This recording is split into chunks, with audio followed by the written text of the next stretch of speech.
En el nombre del Padre, del Hijo y del Espíritu Santo. Amén. Del primer libro de Samuel. En aquellos días dijo David a Saúl: Señor, no se te atemorice tu corazón por ese filisteo. Tu siervo irá y peleará con él. Pero Saúl le replicó: Tú no puedes ir a pelear contra Goliat, porque no eres más que un muchacho y él un hombre adiestrado para la guerra desde su juventud.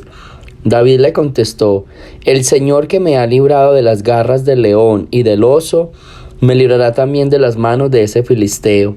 Saúl le dijo: Ve y que el Señor te ayude. Tomó David el cayado que siempre llevaba consigo, escogió en el arroyo 5 piedras bien lisas, las puso en su morral y con la honda en la mano avanzó hacia el filisteo Goliat. Precedido por su escudero, se fue acercando a David. El filisteo se le quedó mirando y cuando vio que era un joven rubio y de buena presencia, lo despreció y le dijo: ¿Soy acaso un perro para que me salgas al encuentro con palos y con piedras? David le contestó: No, eres peor que un perro. Entonces Goliat lo maldijo en nombre de sus dioses y añadió: Acércate, que yo les echaré tu carne a las aves del cielo y a las bestias del campo. David le replicó: Tú vienes hacia mí con espada, lanza y jabalina, pero yo voy contra ti en el nombre del Señor de los ejércitos, el Dios de los escuadrones de Israel, a quien tú has insultado. Hoy mismo te va a entregar el Señor en mis manos. Te voy a vencer y te voy a cortar la cabeza, y voy a echarles tu cadáver y los cadáveres de los filisteos a las aves del cielo y a las fieras del campo. Así sabrá toda la tierra que hay Dios en Israel, y toda esa multitud sabrá que el Señor no necesita ni lanzas ni espadas para vencer, porque Él es el Señor de la guerra, y los entregará a ustedes en nuestras manos. Cuando el filisteo comenzó a avanzar contra David, este corrió a su encuentro, metió la mano en el morral, sacó una piedra, la tiró con la honda e hirió al filisteo en la frente. La piedra se le clavó en la frente y el filisteo cayó de boca por tierra. Venció David al filisteo con una honda y una piedra. Lo hirió y lo mató, sin tener espada en la mano. Corrió David a donde estaba caído el filisteo, tomó su espada, la sacó de la vaina, lo mató y le cortó la cabeza. Los filisteos, viendo que había muerto su jefe, huyeron. Palabra del Dios. Muy bien, tenemos la historia hoy de David y Goliat. Todos conocemos esa famosa historia de cómo David mata a Goliat y lo mata precisamente con una honda y una piedra.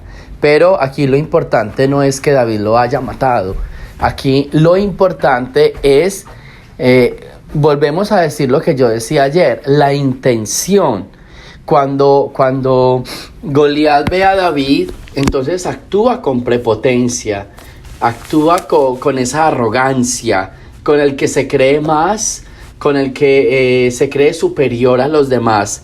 En cambio, David es movido por el Espíritu de Dios, ¿sí? En ningún momento David se atribuye de que él va a matar a Goliat. Lo único que David se atribuye es: el Señor te pondrá en mis manos. Y yo no vengo ni con espadas ni con piedras, ni con palos, o sea, no vengo con nada de esto. Yo vengo en el nombre del Señor. Y eso es bien importante. Ese es el acto de humildad que David hace, ¿sí?, en torno a su enemigo. Frente a eso, una enseñanza para todos nosotros es esa actitud de humildad que tiene David frente a Goliat. No se trata de creerse superior y no se trata de creerse más.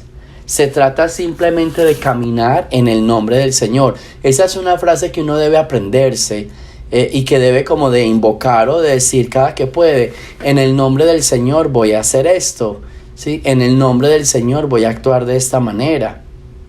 Esa sería como una frase que todos podemos aprender. Lo haré en el nombre del Señor. En el nombre del Señor voy a actuar de esta manera. Hay una frase en el Evangelio donde Pedro dice: en tu nombre tiraré las redes, lanzaré las redes. Entonces David actúa, o David es movido por el Señor, y precisamente él dice: en el nombre del Señor voy a hacer esto. Nunca se atribuye nada para sí mismo, ¿sí? Y eso es una actitud del humilde, ¿sí? que nos deja como enseñanza esta lectura, ¿sí? Donde Goliat, que es el fuerte, que es el que se cree mucho, cuando lo ve se burla de él. Siempre hay una frase que dice que no hay enemigo pequeño. Especialmente no es que no haya enemigo pequeño, sino que uno no puede actuar siempre con arrogancia en la vida, como creyéndose superior a los demás, como creyéndose que uno tiene todo el poder y tiene el control de todo. Uno tiene que actuar con humildad y saber que en cualquier momento puede fallar, ¿sí? Que en cualquier momento podemos fallar, por más sabios, ¿sí? O por más importantes que seamos. No hay instrumento perfecto, siempre tiene una falla. No hay ciencia perfecta, siempre hay un error. Y ese error o esa falla se llama la actitud del humilde, de aquel que reconoce su debilidad, ¿sí? O sea, ni siquiera no lo mires como falla o error, míralo como acto de humildad. Como acto de humildad, de que como no somos perfectos, pues entonces no hay tendencia de que no salga de la manera perfecta. Pero esa es una actitud bien bonita que nos enseña siempre principios de humildad y no de arrogancia. Del Santo Evangelio según San Marcos. En aquel tiempo Jesús entró en la sinagoga, donde había un hombre que tenía tullida una mano.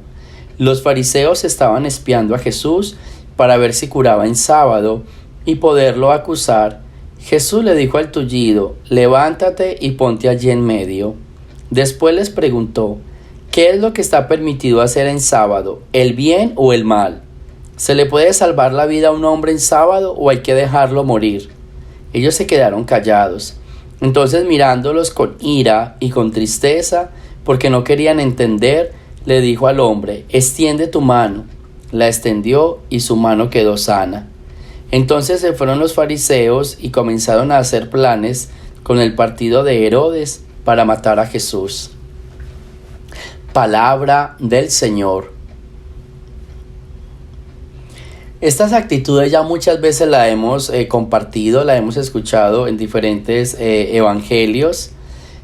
Actitudes de los fariseos, como que lo espiaban, que lo ponían en una trampa, que buscaban la manera como hacerlo caer. Pero hoy hay un detalle en este evangelio que me llama mucho la atención. Me parece bien curioso y es bien importante tenerlo en cuenta. En medio de toda esta escena, donde ellos estaban mirando si Jesús hacía el milagro o no, y tenerle así un motivo de que acusarlo, y tras la pregunta de Jesús, que siempre es una pregunta llena de sabiduría, ¿cierto? ¿Qué está permitido hacer, el bien o el mal? ¿Sí? Con eso estaba buscando que ellos respondieran, ¿sí? Que respondieran de corazón y que pudieran entender lo que realmente es el plan de Dios, pero no lo querían entender. Pero hay una frase que me llama mucho la atención que dice: entonces Jesús, mirándolo con ira y con tristeza, porque no querían entender. Esa frase es la frase de hoy. Jesús mirándolos con ira y con tristeza porque no querían entender. Hay personas que realmente no quieren entender, y esto es importante que uno lo tenga en cuenta. Por más que uno les enseñe, por más que uno les hable, por más que uno les diga las cosas, no quieren entender. Y cuando no quieren entender, se vuelve muy difícil anunciar la palabra a personas que ya están cerradas, ¿sí? A personas que por naturaleza realmente no quieren saber nada de la palabra de Dios, o no quieren entender nada de la palabra de Dios, ¿sí? Y ahí entonces entra en escena todo este tema del disponerse, ¿sí? Toda esta, vuelve y juega la palabra del humilde y no del arrogante. Jesús los mira con ira y con tristeza. ¿Por qué? Con ira, porque realmente ellos no quieren cambiar, o sea, no quieren entender. Pero al mismo tiempo con tristeza, porque se están perdiendo de algo que es importante para la vida de todos. Es que Aquí yo siempre he dicho, es que yo no tengo que ser bueno porque Dios me lo dice o porque le agrada a Dios. Yo tengo que entender de que yo tengo que ser bueno porque es la mejor manera de vivir, porque es la manera en que voy a tener más tranquilidad y más paz interior. No se trata de ser buenos por mandato, se trata de ser bueno porque me va mejor, porque es el bien para mi vida, ¿sí? Y ese es el punto con esta liturgia de la palabra de hoy. O sea, eso es lo que nosotros tenemos que entender, porque muchas veces se nos olvida eso. Entonces, aquí hay dos cosas. Entendamos que algunas personas, que es verdad, algunas personas no quieren entender, y entonces uno dice, wow, qué pesar que no quieran comprender la palabra de Dios. A esas personas, ¿cómo se miran? Esas personas se miran con mucha ira, pero también con tristeza. ¿Listo? Pobrecitos. No quieren entender algo bien interesante. O sea, no quieren entender solo la palabra de Dios. No quieren entender que esto, ¿sí? Este tema de la bondad, este tema del perdón, este tema del amor, lo único que les va a traer es un beneficio en la vida de todos. ¿Sí? Lo único que les va a traer es un beneficio en la vida de todos. Entonces, para mí se queda como una enseñanza muy especial hoy. Dos cosas: actuemos siempre con humildad. ¿Listo? Acuérdense, no todo sale bien, no todo es perfecto. Y como yo debo de entender que no todo es perfecto, entonces yo debo de actuar con humildad. Aunque me sepa las cosas, ¿sí? Aunque yo me las sepa, aunque yo crea que todo saldrá bien, siempre póngale una duda, decir, mira, yo no soy perfecto, esto puede fallar, ¿sí? Ese se llama la actitud del humilde, no del arrogante, del que cree que todo saldrá bien porque yo manejo todo muy bien. No, la actitud del humilde, aunque yo tenga el conocimiento, puede que me equivoque, puede que falle, y voy a hacer todo en el nombre de Dios, voy a actuar en el nombre de Dios. Eso sería una actitud bien bonita. Todo lo voy a hacer en el nombre de Dios. Y luego, no te cierres a la palabra, no te cierres al cambio. Recuerda que no es por el bien de Dios, es por el bien de cada uno de nosotros.